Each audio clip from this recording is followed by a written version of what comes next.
Протягом 16-17 років було відреконструйовано, відремонтовано 7 групових осередків в садочках міста Черкаси. Це мікрорайон Митниця, мікрорайон Південно-Західний, центр Хімселище і район Д. Тобто ми намагалися в різних мікрорайонах міста відродити групові осередки.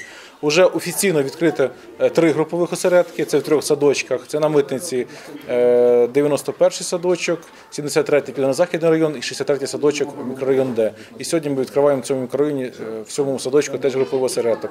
Найближчим часом буде відкрито 2 групових осередки. Це в центрі, це 38-й садочок та 1-й садочок, там теж буде відкрита група. А також в мікрорайоні Хімселище буде відкрити в 37-му садочку теж груповий осередок. Але найбільшим завданням, найбільшими планами і цілями у нас є відкриття відродженого, відреконструйованого цілого садочку в мікрорайоні Митниця, адже найбільший попит на нові місця, на те, щоб дітки виховувалися, навчалися, є в самому мікрорайоні Митниця. Це колишній 40-й садочок, де зараз знаходиться відділення пенсійного фонду в місті Черкаси. Значить, в планах відкрити 14 групових осередків, тобто це повноцінний садочок. Депутатський корпус запланував вже фінансування на цей садочок. Я думаю, що протягом 2 років цю мрію ми втілимо в життя.